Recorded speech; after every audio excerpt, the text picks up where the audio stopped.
বাজারে ৪০ থেকে ৬০ টাকায় বিক্রি হচ্ছে বেশিরভাগ সবজি। কমেছে মিনিকেট চাল ও মুরগির দাম, কিছুটা বাড়তি মাছের দর।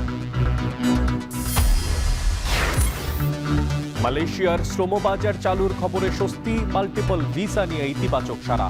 এবার অবৈধদের বৈধতার বিষয়ে আলোচনার তাগিদ প্রবাসীদের। ফারাক্কার বিরূপ প্রভাব পদ্মায়, হুমকির মুখে রাজশাহীর লাখো মানুষ। পানির ন্যায্য হিস্সা আদায়ে কৌশলী হওয়ার তাগিদ বিশেষজ্ঞদের। কাকরাইলে জগন্নাথ শিক্ষার্থীদের সমাবেশ শুরু। জুমার নামাজ শেষে গণ অনশন। বুধবারের ঘটনায় তথ্য উপদেষ্টার দুঃখ প্রকাশ।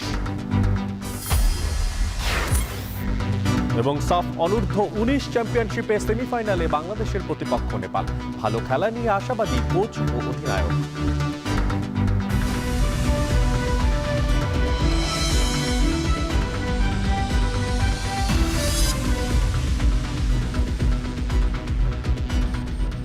স্বাগত জানাচ্ছি এখন বাণিজ্যে। পুরো আয়োজনে আপনাদের সঙ্গে আছি আমি মশিউর অনেক। সাপ্তাহিক ছুটির দিনের জমজমাট বাজার। ৪০ থেকে ৬০ টাকায় বিক্রি হচ্ছে বেশিরভাগ সবজি। কিছুটা কমেছে মুরগির দাম, তবে সরবরাহ কমায় মাছের দাম বাড়তি। বাজার পরিস্থিতি জানাতে রাজধানীর কাওরান বাজার থেকে যুক্ত হচ্ছেন সহকর্মী জাবেদ আবদুল্লাহ, চট্টগ্রামের কর্ণফুলী বাজার থেকে যুক্ত হচ্ছেন সহকর্মী ফয়সাল করিম এবং সিলেটের কাজির বাজারে আছেন সহকর্মী সন্দীপন শুভ। তবে শুরুতেই চলে যেতে চাই কাওরান বাজারে, সেখানে আছেন সহকর্মী জাবেদ আবদুল্লাহ। জাবেদ, আপনার মাধ্যমে জানতে চাই যে নিত্যপণ্যের দরদাম কেমন দেখতে পাচ্ছেন, আর পাশাপাশি সামনে তো ঈদুল আজহা, তো এই সময়টাতে মশলার বাজারের পরিস্থিতির বা সবশেষ অবস্থা কি? অনেক এটি গ্রীষ্মকাল, ঠিক এই সময়টাই একেবারে থরে থরে সাজানো রয়েছে সবুজ শাকসবজি। আপনি যেমনটি বলছিলেন, ঠিক সব ধরনের যে কাঁচা পণ্য রয়েছে, সবজি রয়েছে, অর্থাৎ টমেটো, ঢেঁড়স, ভেন্ডি, কাঁকরোল, ঝিঙে, এই ধরনের পণ্যগুলো, এই ধরনের যে সবজিগুলো রয়েছে সবুজ শাকসবজি, সেগুলো ৬০ থেকে ৫০ টাকার মধ্যে পাওয়া যাচ্ছে। শুধুমাত্র ব্যতিক্রম রয়েছে পেঁপে, গাজর, কাঁকরোল এবং বরবটি, সেগুলো ক্রেতাকে কিনতে হচ্ছে ৭০ থেকে ৮০ টাকার মধ্যে। বিক্রেতারা যে বিষয়টা বলছেন যে এই সময়টা আবহাওয়া বেশ অনুকূলে রয়েছে এবং একই সঙ্গে ঝড় বৃষ্টি বাদল না হওয়ার ফলে সবজি উৎপাদনে যে ক্ষয়ক্ষতি সেটি কম হয়েছে, সেটির মাত্রা কম হওয়ার ফলে সবজির যে উৎপাদন সেটি বেড়েছে, সেটির কারণেই মূলত সরবরাহ বেড়েছে। একটু আক্ষেপ নিয়ে বলছেন যে পণ্যের সরবরাহ বাড়লেও বাজারে ক্রেতা উপস্থিতি কিছুটা কম, যে কারণে মূলত বেচা বিক্রি, যে সবজি বিক্রেতা রয়েছে তাদের বিক্রি কমেছে। একটু জানিয়ে রাখি যে এই যে ভরা মৌসুমে চালের সরবরাহ বাজারে বেড়েছে। সব ধরনের চাল পাওয়া যাচ্ছে ৫৫ থেকে ৬৫ টাকা দরে, মিনিকেট ৬৫ থেকে ৭৫ টাকা দরে পাওয়া যাচ্ছে। একই সঙ্গে নাজিরশার চাল ৮৫ থেকে ৯২ টাকার মধ্যে কিন্তু খুচরাতে এই বাজার থেকে ক্রেতারা সংগ্রহ করতে পারছেন। যেহেতু সামনে ঈদুল আজহা, সেই ঈদুল আজহাকে কেন্দ্র করে মশলার একটি চাহিদা তো থাকেই। মশলার বাজার বেশ উত্তাপ ছড়িয়েছে। আমরা বিক্রেতার সঙ্গে কথা বলেছিলাম, ক্রেতাদের সঙ্গে কথা বলেছিলাম। মশলা বাজার নিয়ে কিন্তু ক্রেতাদের একটি মিশ্র প্রতিক্রিয়া রয়েছে। ক্রেতারা যে বিষয়টি বলছেন যে মশলার বাজার বেশ চড়া। এলাচি বিক্রি হচ্ছে ৫,৩০০ থেকে ৬,০০০ টাকার মধ্যে, কিশমিশ ভালোটা বিক্রি হচ্ছে ৬৫০ থেকে ৭০০ টাকা, দারুচিনি, লবঙ্গ, এছাড়া গোলমরিচ, অন্যান্য আরও যে জিরা রয়েছে সেগুলো প্রায় ঊর্ধ্বমুখী। প্রতিটি পণ্যতেই ৫০ থেকে ৬০ টাকা করে বেশি চাচ্ছেন বিক্রেতারা। এই বিষয়টিতে ক্রেতাদের মিশ্র প্রতিক্রিয়ার পরিপ্রেক্ষিতে বিক্রেতারা যে বিষয়টি বলছেন যে সেটি হলো ডলারের দাম, মূলত আমদানি খরচ, আমদানি ব্যয়, কন্টেনার ভাড়া, জাহাজ ভাড়া, এগুলোকে ঘিরে মূলত উচ্চ মূল্য এবং একই সঙ্গে ডলারের দাম বৃদ্ধি হওয়ার ফলে কিন্তু যে মশলার যে দাম সেগুলোর মূলত দাম কিছুটা ঊর্ধ্বমুখী। কিন্তু আমরা দেখেছি মশলার বাজারে ভিড় আছে। মানুষ যেহেতু ঈদুল আজহার সামনে, সেই ঈদুল আজহাকে কেন্দ্র করে এর মধ্যে কিন্তু মশলার একটি চাহিদা থাকে, সেই মশলার চাহিদা থেকে কিন্তু মশলার যে বিক্রি সেটি বেড়েছে। এছাড়া অন্যান্য আরও যে পণ্যের কথা আপনি বললেন, মাছের দরও প্রায় অপরিবর্তিত রয়েছে। ডিম এবং যে মুরগি মাংসের কথা বললেন সেটিও গত সপ্তাহের তুলনায় এ সপ্তাহে স্বাভাবিক রয়েছে বলে কিন্তু বিক্রেতাদের সঙ্গে কথা বলে আমরা জেনেছি। অনেক এই ছিল কারণ বাজার থেকে আমার কাছে সবশেষ তথ্য। এবার চলে যেতে চাই কারণ বাজারে, একবার চলে যেতে চাই চট্টগ্রামের কর্ণফুলী বাজারে আছেন সহকর্মী ফয়সাল করিম। ফয়সাল, আপনার মাধ্যমে জানতে চাই বাজারে বর্তমানে কেমন দামে বিক্রি হচ্ছে মুরগি এবং ডিম, জানাবেন।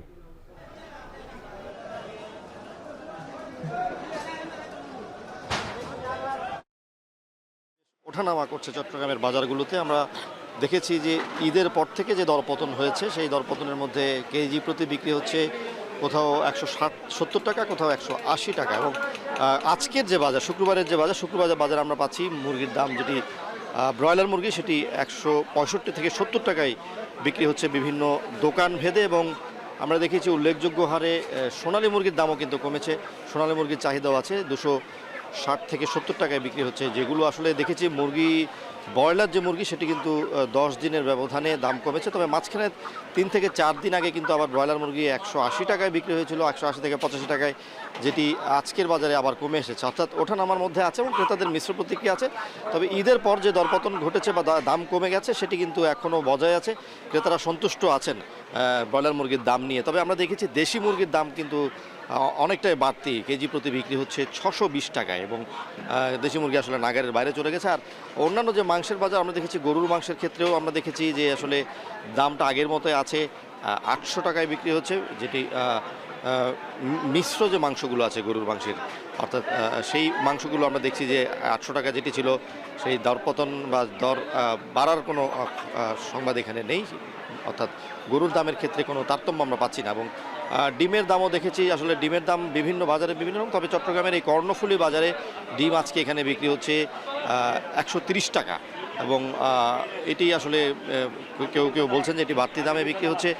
আর চট্টগ্রামের এই বাজারে আসলে আমরা যদি দেখি যে মোটামুটি সহনীয় পর্যায়ে কিন্তু মাছ এবং মুরগি কিংবা মাংসের যে দাম সেটি কিন্তু সহনীয় পর্যায়ে থাকে।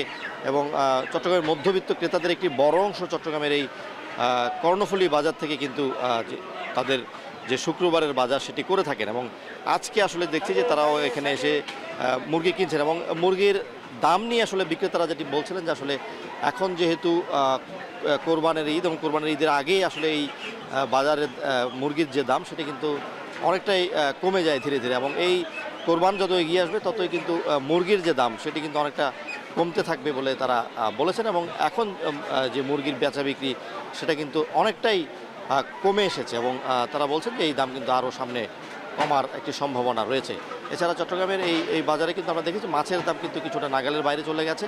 তবে আপাতত যে মধ্যবিত্ত ক্রেতারা আছেন তারা কিন্তু মাছের দাম যেহেতু বাড়তি, তারা কিন্তু অধিকাংশই ব্রয়লার মুরগি দিয়ে তাদের যে নিত্যদিনের চাহিদা সেটি পূরণ করছেন অনেক। এই পর্যায়ে চট্টগ্রাম থেকে আমরা চলে যেতে চাই সিলেটে, সেখানে কাজীর বাজারে আছেন সহকর্মী সন্দীপন শুভ। শুভ, বাজারে আজকে তো শুক্রবার, তো মাছের সরবরাহ পরিস্থিতি কেমন দেখতে পাচ্ছেন, আর পাশাপাশি দরদাম নিয়ে ক্রেতা বিক্রেতারাই বা কি বলছেন জানতে চাই আপনার মাধ্যমে।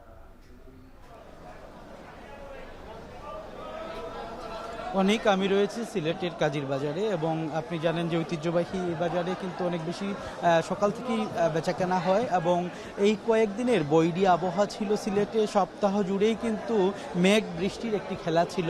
সেই খেলাতে কিন্তু আমরা দেখেছি যে দামের উত্থান পতন আমরা লক্ষ্য করেছিলাম। এবং আমরা কিন্তু আজকের দিনে যেটি দেখেছি যে বাজার অনেকটাই স্থিতিশীল রয়েছে এবং ক্রেতারা অনেকটা সন্তুষ্ট রয়েছেন। এবং এই ক্ষেত্রে যদি বলতে হয় যে আসলে বৈরী আবহাওয়া হলে যে জিনিসটি সবচেয়ে বেশি ছাপ পড়ে সেটি হচ্ছে যে দামের তারতম্য হয়, বাজারে ক্রেতা কমে যায় এবং অনেক সময় লোকসান হলেও বিক্রেতারা বিক্রি করতে হয়। এমনটি চিত্র ছিল গত সপ্তাহ জুড়ে। তবে আজকে সাপ্তাহিক ছুটির দিনে কিন্তু দাম অনেকটাই স্থিতিশীল রয়েছে এবং ক্রেতাদের আনাগুনায় কিছুটা মুখরিত হয়েছে এই কাজীর বাজার এলাকা।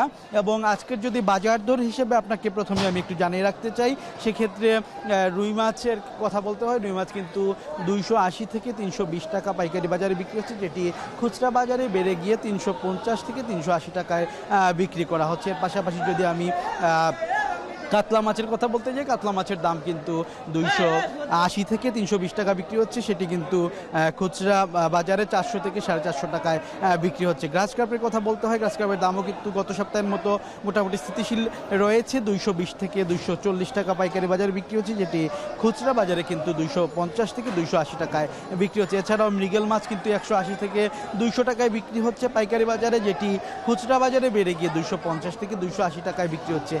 একইভাবে চিংড়ি মাছও কিন্তু গত সপ্তাহের মতো 900 থেকে 950 টাকা খুচরা পাইকারি বাজারে বিক্রি হচ্ছে এবং খুচরা বাজারে সেটি বেড়ে গিয়ে 1000 থেকে 1050 টাকায় বিক্রি হচ্ছে। ইলিশের কথা যদি বলতে হয়, ইলিশ মাছের দামও কিন্তু 1500 থেকে 2300 বা 2200 টাকার মধ্যে বিক্রি হচ্ছে, যেটি পাইকারি খুচরা বাজারে গিয়ে সামান্য বেড়ে গিয়ে বা 2300 বা 2400 টাকায় বিক্রি হচ্ছে।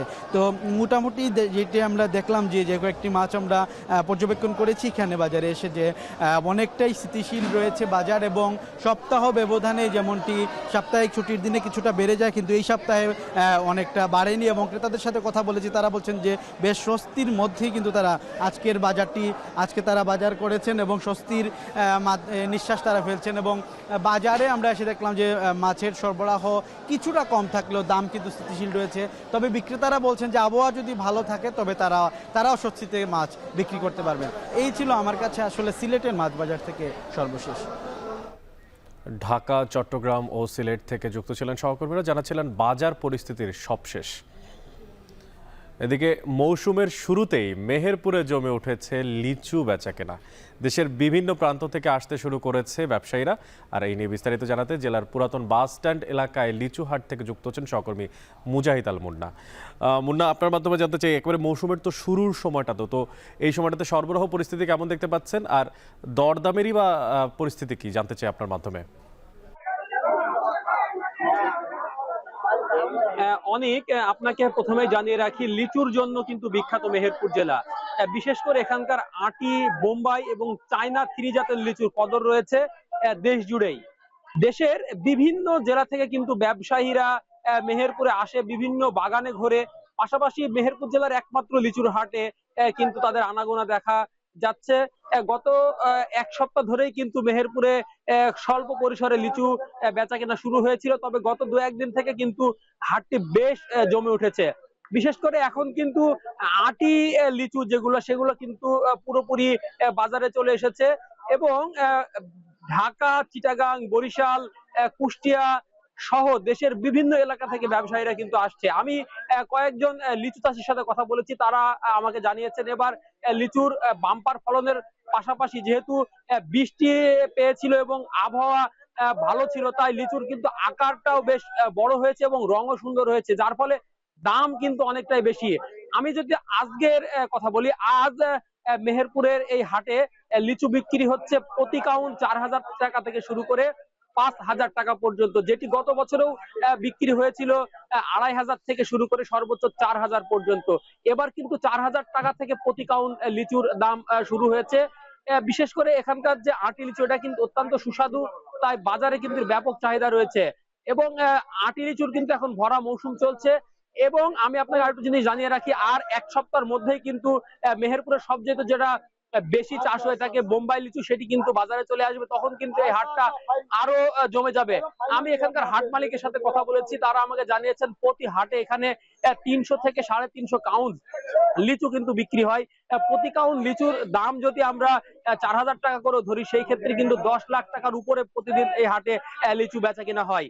আমি জেলা কৃষি বিভাগের সাথে কথা বলেছি, তারা আমাকে জানিয়েছেন মেহেরপুর জেলায় চলিত মৌসুমে প্রায় 715 হেক্টর জমিতে লিচুর আবাদ হয়েছে এবং ফলন লক্ষ্যমাত্রা রয়েছে 6110 মেট্রিক টন লিচু।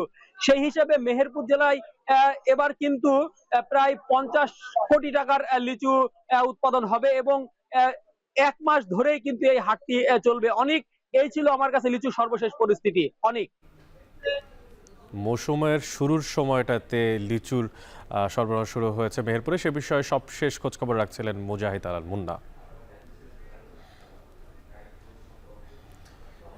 এদিকে প্রায় 1 বছর বন্ধ থাকার পর মালয়েশিয়ায় নতুন কর্মী নিয়োগের খবর বাংলাদেশের শ্রমবাজারে স্বস্তি বয়ে আনবে বলে মনে করছেন দেশটিতে বসবাসরত প্রবাসীরা। পাশাপাশি চলতি মাসে ঢাকায় অনুষ্ঠেয় দ্বিপাক্ষীয় বৈঠকে সিন্ডিকেট মুক্ত শ্রমবাজার ও অবৈধদের বৈধতা দেওয়ার বিষয়ে আলোচনার তাগিদ দিচ্ছেন তারা। এছাড়া উপদেষ্টা আসিফ নজরুলের কুয়ালালামপুর সফরের পর প্রবাসীদের বহুল প্রত্যাশিত মাল্টিপল ভিসা দেওয়ার বিষয়েও ইতিবাচক সাড়া মিলেছে বলে জানাচ্ছেন কয়েকটি সূত্র। কুয়ালালামপুর থেকে শারিয়ার তারেকের তথ্য ও ছবিতে দেখবেন বিস্তারিত। বাংলাদেশের জন্য দ্বিতীয় বৃহত্তম শ্রমবাজার মালয়েশিয়া। গেল 2 দশকে দেশটিতে শ্রম দিয়ে স্বাবলম্বী হয়েছেন বহু বাংলাদেশি, অবদান রেখেছেন দেশের অর্থনীতিতেও। প্রায় 1 বছর বন্ধ থাকা জনপ্রিয় এ গন্তব্য আবারও খুলে যাচ্ছে বলে জানিয়েছেন প্রবাসী কল্যাণ ও বৈদেশিক কর্মসংস্থান উপদেষ্টা আসিফ নজরুল। মালয়েশিয়া সফরে এসে দেশটির মানব সম্পদ মন্ত্রীর সঙ্গে বৈঠকের পর তিনি জানান, শ্রমবাজার সচল করতে নতুন কর্মী নেবে মালয়েশিয়া, যেখানে অগ্রাধিকার পাবেন বাংলাদেশিরা। তবে অন্যান্য দেশের তুলনায় মালয়েশিয়ায় সবচেয়ে বেশি অভিবাসন ফি গুনতে হয় বাংলাদেশিদের। এর আগে মালয়েশিয়ার সরকার বাংলাদেশিদের জন্য নির্ধারিত অভিবাসন ফি 4 থেকে 6% পর্যন্ত বাড়িয়ে দেয়। এর পেছনে রিক্রুটিং এজেন্সির সিন্ডিকেটকে দায়ী করছেন সংশ্লিষ্টরা। বৃহস্পতিবারের বৈঠকে বাংলাদেশের পক্ষ থেকে সব এজেন্সির জন্য শ্রমবাজার উন্মুক্ত করার অনুরোধ করা হয়েছে। এতে অভিবাসন ব্যয় অনেকটাই কমবে বলে মনে করছেন প্রবাসীরা। বিভিন্ন দেশের শ্রমিকরা মালয়েশিয়াতে আসে, তাদের ক্ষেত্রে কোনো সিন্ডিকেট নাই, যেখানে তারা 1 থেকে 1.5 লাখ টাকায় আসতে পারে অথবা 1 লাখের ভিতরে আসতে পারে অন্য দেশের মানুষ। সেক্ষেত্রে বাংলাদেশের শ্রমিকরা মালয়েশিয়াতে আসতে গেলে 5 থেকে 6 লক্ষ টাকা লাগে। এদিকে চলতি মাসের 20 ও 21 তারিখ ঢাকায় বাংলাদেশ মালয়েশিয়া দ্বিপাক্ষিক ওয়ার্কিং গ্রুপের বৈঠক হওয়ার কথা রয়েছে। বৈঠকে অনিয়মিতদের বৈধতা দেওয়ার প্রসঙ্গে জোর দেওয়ার অনুরোধ জানিয়েছেন মালয়েশিয়া প্রবাসী বাংলাদেশিরা। আমরা যারা মালয়েশিয়াতে শ্রমিক ভিসায় আসি, আমাদেরকে দেওয়া হয় সিঙ্গেল এন্ট্রি ভিসা। আমরা চাই যে তিনি মালয়েশিয়া সরকারের সাথে কথা বলে আমাদের যেন মাল্টিপল ভিসা করা হয় সেই ব্যবস্থা করবেন। মালয়েশিয়াতে বর্তমান সময় 2 থেকে 2.5 লক্ষ অবৈধ বাংলাদেশি শ্রমিক আছে। বাংলাদেশে যে গুরুত্বপূর্ণ মিটিং হবে সেই মিটিংয়ে যেন এই 2 থেকে 2.5 লক্ষ প্রবাসীদেরকে নিয়ে গুরুত্ব সহকারে আলোচনা করা হয়। এছাড়া মালয়েশিয়ার মানব সম্পদ ও স্বরাষ্ট্রমন্ত্রীর সঙ্গে উপদেষ্টা আসিফ নজরুলের বৈঠকের পর প্রবাসীদের বহুল প্রত্যাশিত মাল্টিপল ভিসা দেওয়ার বিষয়েও ইতিবাচক সাড়া মিলেছে বলে জানা গেছে। এখন মালয়েশিয়া। রাজধানীর কাকরাইলে বর্তমান ও সাবেক শিক্ষার্থীদের নিয়ে সমাবেশ শুরু করেছে জগন্নাথ বিশ্ববিদ্যালয়ের শিক্ষার্থীরা। দাবির পক্ষে সুস্পষ্ট বার্তা না এলে জুমার পর গণ অন্বেষণ করার কথাও বলছেন তারা। এই মুহূর্তে কাকরাইলের সামনে আছেন সহকর্মী সাজিদ আরাফাত। সাজিদ আরাফাত, আপনার মাধ্যমে জানতে চাই যে সমাবেশে অংশগ্রহণকারী সাবেক শিক্ষার্থীদের উপস্থিতি কেমন দেখতে পাচ্ছেন আর কি বলছেন তারা?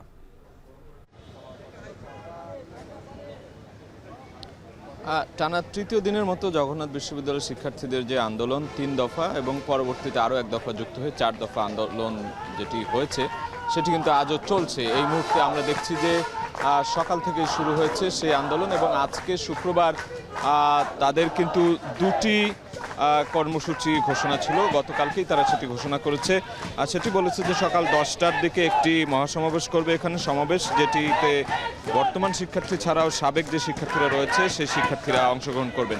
আমরা দেখতে পাচ্ছি এখন পর্যন্ত সাবেক যে শিক্ষার্থীরা আসার কথা বা অন্যান্য বর্তমান শিক্ষার্থীরা আসার কথা তারা আসতে শুরু করেছে ইতিমধ্যে।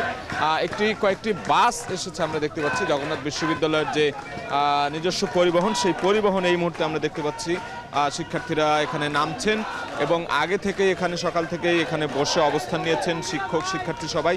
তাদের সাথে কিন্তু এখানে যুক্ত হবেন যারা এখন নতুন করে আসছেন তারা। এবং বলা হয়েছে যে জুম্মার নামাজের পর এখানে একটি গণ অনশন কর্মসূচিতে যাবেন তারা। এখন পর্যন্ত তারা তাদের যে দাবি দেওয়া সেই দাবি দেওয়ার পক্ষে সরকারের পক্ষ থেকে সুস্পষ্ট কোনো বার্তা পায়নি। কোনো ইতিবাচক বার্তা না পাওয়ার ফলেই কিন্তু তারা এই যে তাদের যে অবস্থান কর্মসূচি বা আন্দোলন সেটি চালিয়ে যাওয়ার ঘোষণা যেটি দিয়েছে সেই অবস্থানেই তারা অনড় থাকবে বলে আমাদেরকে জানিয়েছে। এই মুহূর্তে আমরা দেখতে পাচ্ছি একটি বাস এসেছে, আরও কয়েকটি পরিবহন তাদের আসছে আমরা সেটি জানতে পেরেছি এবং সেই পরিবহনগুলোতে সাবেক শিক্ষার্থী বর্তমান শিক্ষার্থী সহ যারা আন্দোলন করছেন এই দাবির পক্ষে তাদের যে 3টি দাবি ছিল, আবাসন ভাতা চালু করা কিংবা একনেকে তাদের যে বাজেট পাস, পূর্ণাঙ্গ বাজেট যে বিশ্ববিদ্যালয় সেই পূর্ণাঙ্গ বাজেট পাস করার সুস্পষ্ট বার্তা, এই সবগুলো মিলিয়ে এবং তাদের উপর যে হামলা হয়েছে গত বুধবার, এখানে পুলিশের হামলা হয়েছিল, টিয়ারশেল নিক্ষেপ থেকে শুরু করে লাঠিচার্জ এবং সাউন্ড গ্রেনেড নিক্ষেপ, তাতে বেশ কয়েকজন আহত হয়েছিলেন। সেই সব কিছু মিলিয়ে তাদের সেই বিচার দাবি করেছেন সেই হামলার। সেই জায়গা থেকে 3টি দাবি ছিল আগেই এবং পরবর্তীতে আরও একটি দাবি, এই মোট 4 দাবিতেই কিন্তু তারা অনড় অবস্থানে রয়েছেন। এই মুহূর্তে আমরা দেখতে পাচ্ছি এখানে স্লোগানে মুখর এই জায়গাটিতে এবং শিক্ষার্থীরা আসছেন এবং এখানে এই যে জমায়েত তাদের যে অবস্থান কর্মসূচি সেই অবস্থান কর্মসূচিতে যোগ দিচ্ছেন। তো সকাল 10টায় সমাবেশ শুরু হওয়ার কথা থাকলেও এখন পর্যন্ত আমরা দেখছি যে তারা আসছে। আনুষ্ঠানিকভাবে সমাবেশটা এখন শুরু হয়নি, হয়তো আর কিছুক্ষণ পরে শুরু হবে এবং জুম্মার নামাজের পর যে গণ অনশন কর্মসূচি সেই গণ অনশন কর্মসূচি এখানে অনুষ্ঠিত হবে এমনটি আমরা জানতে পেরেছি এখান থেকে। তো এই ছিল কাকরাইল থেকে এই মুহূর্তের সবশেষ খবর। ফারাক্কার বিরূপ প্রভাবে মরে যাচ্ছে আমাদের পদ্মা নদী। মরুমায়তা গ্রাস করছে উত্তরাঞ্চলকে। আর এই পরিবেশ বিপর্যয়ের মুখে হুমকিতে পড়ছে রাজশাহী অঞ্চলের লাখো লাখো মানুষ। নদীর গতিপ্রবাহে স্বাভাবিক না থাকায় ভাঙন বা বালুচরে স্থানান্তরিত হচ্ছে পদ্মাপাড়ের মানুষগুলো। আর এই অবস্থায় ভারতের থেকে পানির যে ন্যায্য হিস্সা তা আদায়ে আরও কৌশলী হওয়ার পরামর্শ দিচ্ছেন পানি বিশেষজ্ঞরা। এ ব্যাপারে বিস্তারিত জানাচ্ছেন রাকিবুল হাসান। আমাদের ছোট নদী চলে বাঁকে বাঁকে, বৈশাখ মাসে তার হাঁটু জল থাকে। পার হয়ে যায় গরু, পার হয় গাড়ি, দুই ধার উঁচু তার, ঢালু তার পাড়ি। নাব্য হারিয়ে প্রমত্তা পদ্মা রাজশাহীতে যেন রবি ঠাকুরের কবিতার এই ছোট নদীতে রূপ নিয়েছে। এমন পরিণতির শঙ্কা থেকেই ৫০ বছর আগে ১৬ মে ব্যারাজ বন্ধে কানসাট অভিমুখে লং মার্চ করেন মজলুম জননেতা মাওলানা আব্দুল হামিদ খান ভাসানী। সংঘবদ্ধ করে ফারাক্কা লং মার্চের ব্যবস্থা করেন এবং বিশ্বব্যাপী দৃষ্টি আকর্ষণ করেছিলেন লং মার্চ করে যে হ্যাঁ, আজকের বাংলার কৃষক, বাংলার চাষি, বাংলার মানুষ বঞ্চিত হবে যদি পানি প্রবাহ ঠিক না থাকে। সর্বশেষ ২০২৩ সালে রাজশাহী বিশ্ববিদ্যালয়ের ফিশারিজ বিভাগের জীববৈচিত্র্য সংরক্ষণ ২০২৩ শীর্ষক এই গবেষণায় উঠে আসে পদ্মার গতিময়তা হারানোর আরও স্পষ্ট চিত্র। এতে ১৯৭৫-এর পর নদীতে পানির প্রবাহ, নদীর গভীরতা, অববাহিকার বৃষ্টিপাত, শুষ্ক মৌসুমে নাব্য ও মাছসহ বিভিন্ন জলজ প্রাণীর বিপন্নতার তথ্য উঠে আসে। ফারাক্কা নামক জায়গাতে ভারত বাদ দেয় দিয়ে এর স্বাভাবিক চলার পথটাকে বন্ধ করে দেয়। একটা চলমান নদী, তাকে বাধা দেওয়া যাবে না। তার মিনিমাম 80% পানি ফ্লো থাকতে হবে, তাহলে সেই নদী সচল থাকবে। এ অবস্থা আরও প্রকট হয়েছে চাঁপাইনবাবগঞ্জ ও রাজশাহী ঘেঁষা উজানের ৭০ কিলোমিটারে। দুপারের বাসিন্দাদের কাছে যা একেবারেই অচেনা। এখন ফারাক্কার থেকে পানি আসে না, নদী হবে কি? খাল না হলে, খাল করলে আপনি নদী হবে। আগে বড় বড় ঢেউ, নদীর পানি ছিল, আর এখন তো নদী তো নাই। নাব্যতা না থাকায় শূন্য নদী দুপায়ে ঠেলে দিন যাপন হয় পদ্মাপাড়ের হাজারো মানুষের। আর সুখে অসুখে অথবা পণ্যের পরিবহনে যোগাযোগ এই বালুময় ধুধু মরীচিকার পথ, যেখানে পরতে পরতে থাকে এই চরবাসীর ভোগান্তি। অন্যদিকে এই পথ চলতে বাড়ে তাদের খরচের হিসেব। নৌকাতে উঠলে ভাড়া বেশি, ওখান নৌকা থেকে তুলে দিবে আরেক খরচ, নৌকা এখান থেকে নিয়ে আসবে নৌকা পর্যন্ত, এটা তার এক খরচ, সব কিছুতে ঘাটের খরচ। এখান থেকে ধরেন 2 ঘন্টা লাগে কাজে যেতে, আবার এখান থেকে আসতে ধরেন 1.5 ঘন্টা লাগে। পদ্মার এই প্রবাহ থেকে 18 কিলোমিটার উজানে ভারতের ফারাক্কা বাঁধ। আর এই ফারাক্কা হয়েই বাংলাদেশে প্রবেশ করে পদ্মা নদী, যেখানে ফারাক্কা অতিরিক্ত পানি ছেড়ে দিলে এই অঞ্চলে ভাঙনের দেখা দেয়। তাতে চরের বসতভিটা তলিয়ে যায় নদীগর্ভে। আর অন্যদিকে এই শুষ্ক মৌসুমে ন্যায্য হিস্যার পানি না পাওয়ায় ফসলি বিস্তীর্ণ জমিতে পড়ে বালি। তাতে এখান থেকে পেশা পরিবর্তন করে স্থানান্তর হচ্ছে পদ্মাপাড়ের মানুষেরা। ১৯৭৭ সালে পানি বন্টন চুক্তির পর ১৯৯৬ সালে ৩০ বছরের জন্য পানি বন্টন চুক্তি আছে ভারতের সাথে, যেখানে প্রতি বছর জানুয়ারি থেকে মে পর্যন্ত 10 দিন পরপর ৩৫,০০০ কিউসেক পানি ভাগের কথা। কিন্তু ন্যায্য হিস্যা কি পেয়েছে বাংলাদেশ? আগামী বছর শেষ হবে এই চুক্তি। এমন অবস্থায় কি কৌশল নেওয়া উচিত?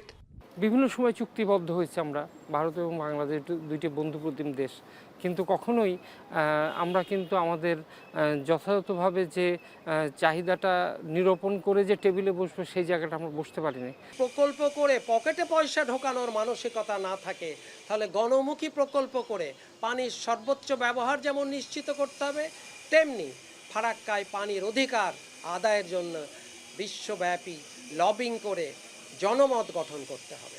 খরস্রোতা প্রমত্তা পদ্মার নাব্য সংকটে শাখা নদীগুলো মৃতপ্রায়। এতে বাংলাদেশ হারিয়েছে প্রায় ২,০০০ কিলোমিটার নদীপথ। রাকিবুল হাসান, এখন রাজশাহী। পদ্মা, আড়িয়াল খাঁ বা মধুমতি। জলবায়ু পরিবর্তনের ফলে দিন দিন কমছে নদ নদীর পানি। কোথাও এক পার ভেঙে বিপর্যস্ত হচ্ছে নদীপাড়ের মানুষ, আবার কোথাও ধুধু চরে পরিণত হচ্ছে নদী। অনেক নদী শুকিয়ে গেছে, উঠেছে সেখানে চর, যেখানে বসতি গড়ে তুলেছেন আবার দরিদ্র সীমার নিচে বসবাসকারী বহু পরিবার। এই সমস্ত মানুষের যোগাযোগের এখন অন্যতম মাধ্যম হয়ে দাঁড়িয়েছে এই সমস্ত ঘোড়ার গাড়িগুলো। বিস্তারিত দেখবেন প্রতিবেদনে। নদীমাতৃক বাংলাদেশ পৃথিবীর অন্যতম বদ্বীপ। এই দেশের ভেতরে ছড়িয়ে আছে বহু নদ নদী। যুগে যুগে যা ঘিরে গড়ে উঠেছে শহর, নগর, বন্দর। দেশের মধ্যাঞ্চলের জেলা ফরিদপুরের বুক চিরে বয়ে গেছে পদ্মা, আড়িয়ালখা ও মধুমতি নদী। এসব নদীতে জেগে ওঠা চরে লক্ষাধিক মানুষের বাস। বর্ষা মৌসুমে কয়েক মাস পানি থাকলেও বছরের বাকি সময় ধুধু বালুচর। জলবায়ু পরিবর্তনে প্রতিনিয়তই বাড়ছে চরের বিস্তৃতি। একসময় এখানকার মানুষের চলাচল ও পণ্য পরিবহনের একমাত্র মাধ্যম ছিল গরুর গাড়ি, যা দিয়ে দীর্ঘপথ পাড়ি দেয়া ছিল কষ্টসাধ্য। কিন্তু গত কয়েক বছরে চরবাসীর কাছে জনপ্রিয় হয়ে উঠেছে ঘোড়ার গাড়ি ও মোটরসাইকেল। আমাদের চরে যদি রাস্তাঘাট গুলো একটু ভালো হইতো, তাহলে যাতায়াত মনে করো আমাকে সুবিধা হইতো। মোটরসাইকেল ছাড়া আর ঘোড়ার গাড়ি ছাড়া কোনো গাড়ি চলাচল করবে না। আমরা ফসলটা নিতে আসি ঘোড়ার গাড়ি দিয়ে, কিন্তু আমরা নিতে খুব কষ্ট হচ্ছে। ঘোড়ার গাড়ি তো রোডের গাড়ি না হলে চলতে পারি না, খুব একটা অসুবিধা। বিরূপ আবহাওয়ায় চরাঞ্চলে কমেছে ফসল উৎপাদন, নদীতেও মেলে না কাঙ্ক্ষিত মাছ। অন্যদিকে ঘোড়ার গাড়ি কিংবা মোটরসাইকেল চালিয়ে প্রতিদিন 1 থেকে 3,000 টাকার বেশি আয় করা সম্ভব বলে জানান সংশ্লিষ্টরা। ফসলাদি নিয়ে যে আমরা শহরে যাব বা একটা ভালো কিছু বেচা কিনে করবো, আসবো, এরকম যাতায়াতের কোনো ব্যবস্থা নাই। এই ঘোড়ার গাড়িতে বা মোটরসাইকেল আসতে গেলে আমাদের বিভিন্ন সমস্যার সম্মুখীন হতে হয়। যেরকম অনেক সময় দেখা গেছে যে মোটরসাইকেলে মানে উল্টে পড়ে যায়। বর্ষাকালে যখন রাস্তাঘাট চলে যায় তখন মানুষের খুবই সমস্যা হয় এবং রোগীপত্র নিয়ে উপরে যাওয়া খুব কষ্টকর হয়। 3,000 হয়, কতদিন 2,000 হয়, সব বুঝে। দুর্গম এসব চরের সবচেয়ে বড় চ্যালেঞ্জ যোগাযোগ ব্যবস্থা। কিন্তু চলাচলের উপযোগী সড়ক না থাকায় প্রায়ই দুর্ঘটনার শিকার হন চরাঞ্চলের বাসিন্দারা। এখন ফরিদপুর। মানিকগঞ্জের দৌলতপুর উপজেলায় সড়ক উন্নয়ন প্রকল্পে অনিয়মের অভিযোগ উঠেছে। রাস্তার কাজে নিম্নমানের ব্লক, ইটের খোয়ার ব্যবহার আর সড়কের দুই পাশের যেই জমিগুলো সেখান থেকে মাটি কেটে নেওয়া হয়েছে বলে অভিযোগ করছেন স্থানীয়রা। প্রকল্পের মেয়াদ প্রায় শেষ পর্যায়ে হলেও কাজের অগ্রগতি হয়েছে মাত্র 25%। এদিকে সড়ক তদারকের গাফিলতির কারণে ইতোমধ্যে উপজেলা প্রকৌশলীকে বদলিও করা হয়েছে। বাকিরা জানাচ্ছেন আসাদুজ্জামান। হাতের সামান্য চাপেই ভেঙে যাচ্ছে ব্লক।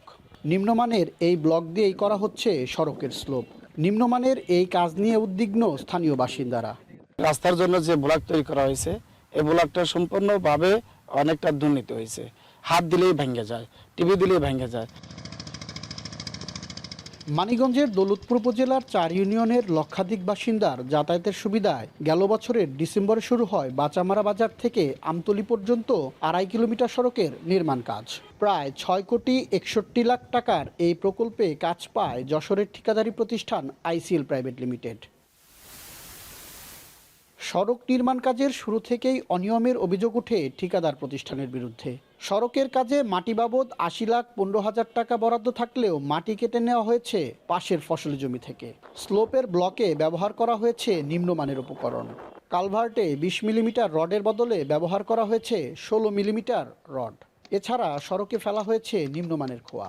এমন অনিয়মে ক্ষোভে ফুঁসছেন সড়কে যাতায়াতকারী 2টি কলেজ, 5টি মাধ্যমিক বিদ্যালয়, 15টি প্রাথমিক বিদ্যালয়ের শিক্ষার্থী সহ স্থানীয় বাসিন্দারা।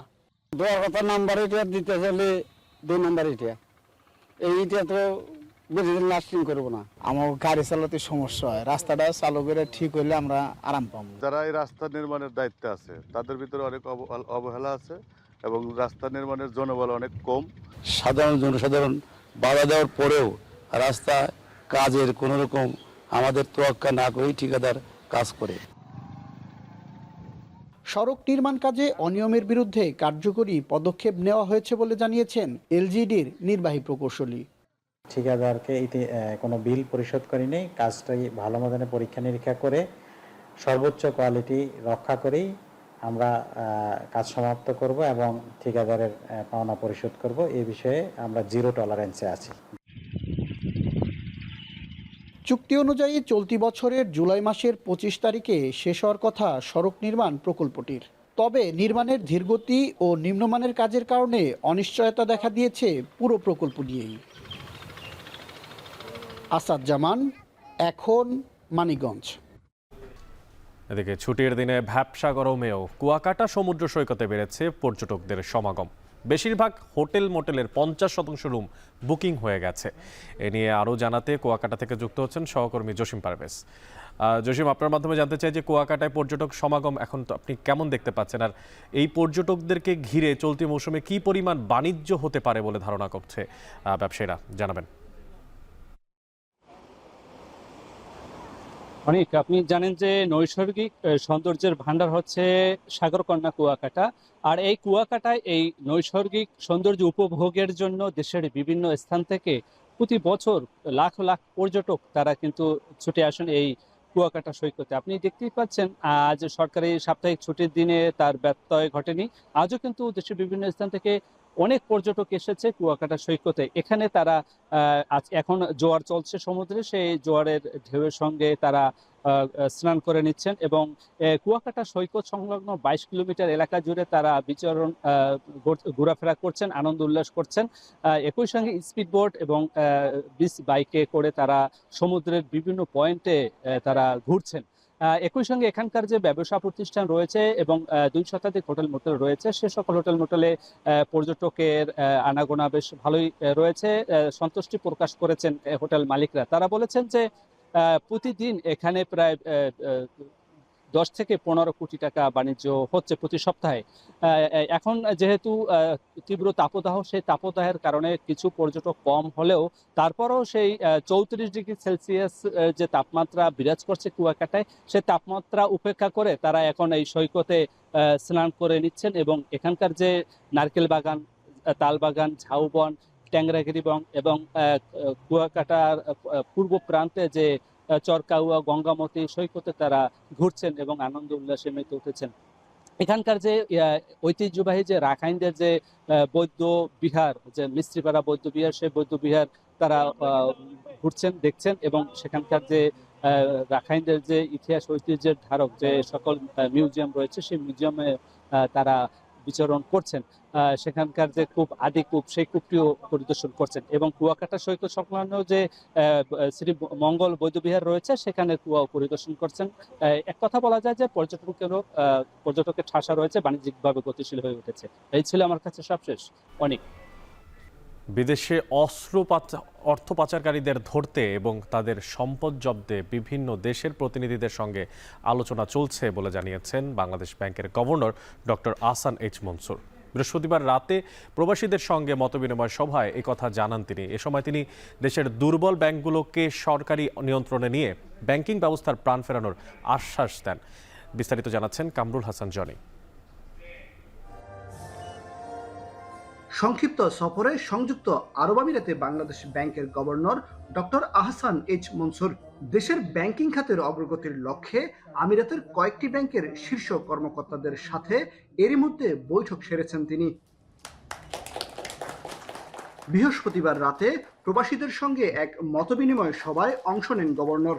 এ সময় বিদেশে থাকা দেশীয় ব্যাংকের ঋণ খেলাপিদের শনাক্ত করার তাগিদ দেন কমিউনিটি নেতারা। একই সাথে স্বল্প আয়ের রেমিটেন্স প্রেরণকারী প্রবাসীদের জন্য বিশেষ সুযোগ সুবিধা চালুরও দাবি জানান।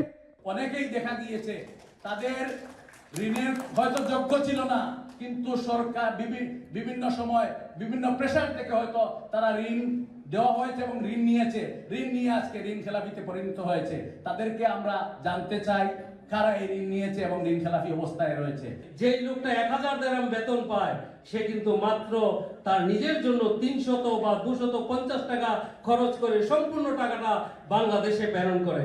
তাদেরকে কিভাবে সম্মানিত করা যায়, এটা মাননীয় গভর্নর স্যার আপনি বাংলাদেশ সরকারকে অনুরোধ করবেন, আর তারা যেন বিশেষ করে আমাদের বিমানবন্দরে যেন হয়রানি বন্ধ হয়। আমরা চাচ্ছি যে এই যে কর্মী যে টাকাটা দেশে পাঠাবেন, এই টাকাটার সঙ্গে এই টাকাটা যোগ হয়ে যায়। আমি প্রণোদনার কথা আমি বাদ দিচ্ছি। এই যে রেমিটেন্সে পাঠানোর যে ফি, তো 15 টাকা মানে ধরে 500 টাকা, তো 500 টাকা বাংলাদেশ যদি ওই কর্মীর বাড়িতে পৌঁছায় দেওয়া হয়, বাবা তোমার 15 টাকা খরচ হয়েছে, এই 15 টাকার বদলে বাংলাদেশ ব্যাংক তোমাকে কম্পেনসেট করলো, এই 15 টাকা তুমি পেলে, দ্যাট মিনস তুমি ফ্রি রেমিটেন্স তুমি আনতে পারছো। দুবাইয়ে জনতা ব্যাংক ও ইসলামী ব্যাংকের যৌথ আয়োজনে অনুষ্ঠিত সভায় দেশের অর্থনৈতিক পরিস্থিতি তুলে ধরেন গভর্নর। জানান, দেশের দুর্বল ব্যাংকগুলোকে সরকারি হস্তক্ষেপের কথা ভাবছে অন্তর্বর্তী সরকার।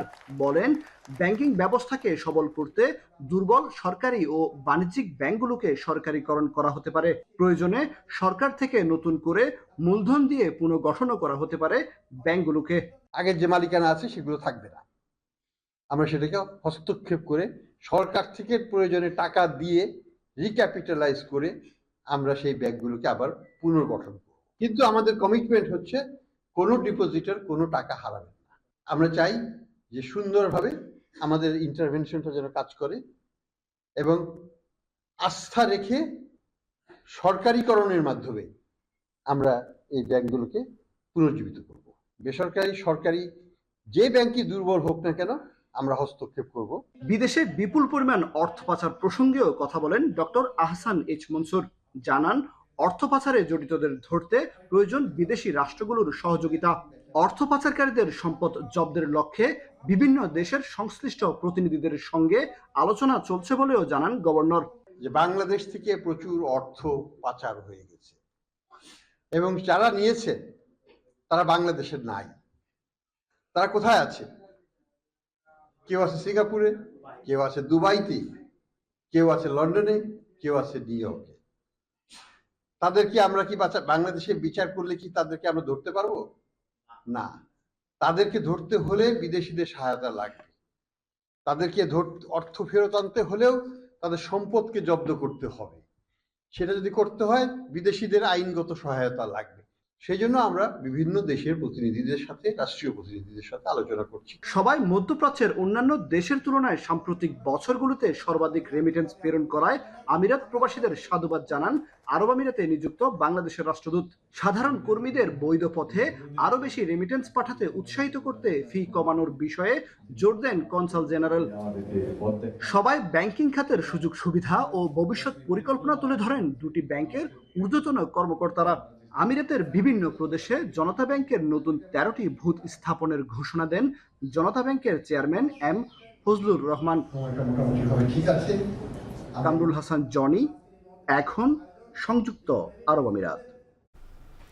সংযুক্ত আরব আমিরাত সফরে 20,000 কোটি ডলারের চুক্তি নিশ্চিত করে দেশে ফিরেছেন মার্কিন প্রেসিডেন্ট ডোনাল্ড ট্রাম্প।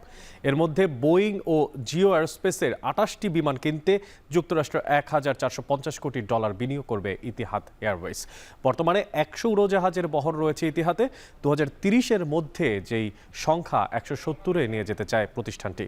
এছাড়া একটি প্রযুক্তিভিত্তিক কর্মপরিকল্পনাও চূড়ান্ত করেছে যুক্তরাষ্ট্র ও আরব আমিরাত। আর এরই মাধ্যমে ওয়াশিংটনের কাছ থেকে অত্যাধুনিক কৃত্রিম বুদ্ধিমত্তা চিপ কিনতে পারবে আবুধাবি।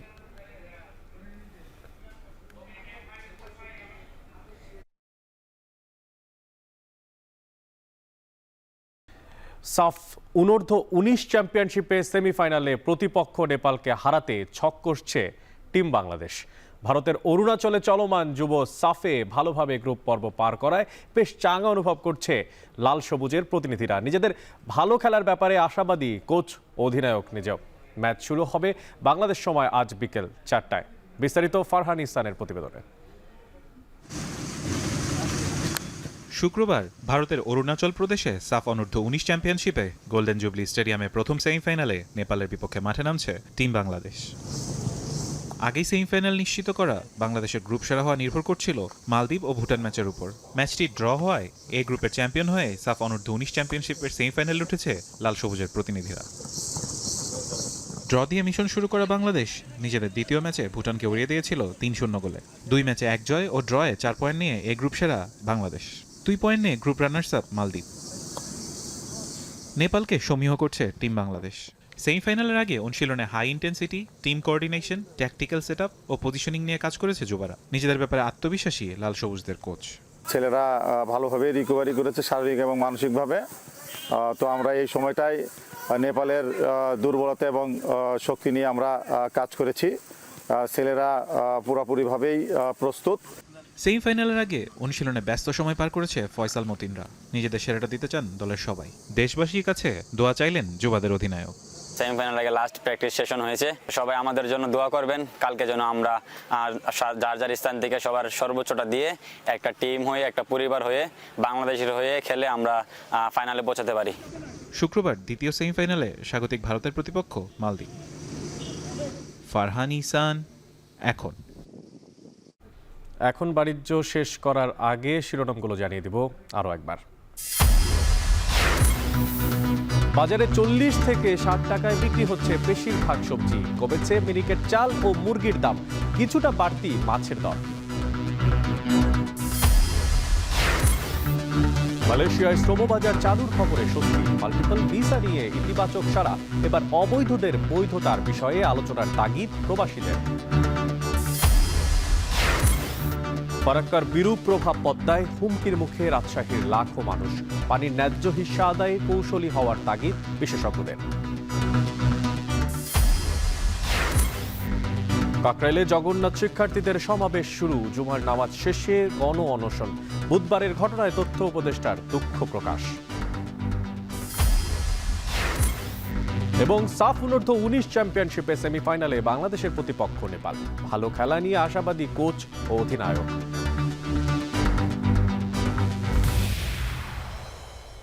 আর এরই সাথে শেষ করছি এখন বাণিজ্য। এখন টেলিভিশন ওয়েবসাইটে দেখতে ভিজিট করুন www.ekhon.tv। এছাড়া এখন টেলিভিশন ফেসবুকে দেখতে ভিজিট করুন facebook.com/tv.ekhon এবং ইউটিউবে এখন টেলিভিশন দেখতে ভিজিট করুন youtube.com/c/ekhon tv।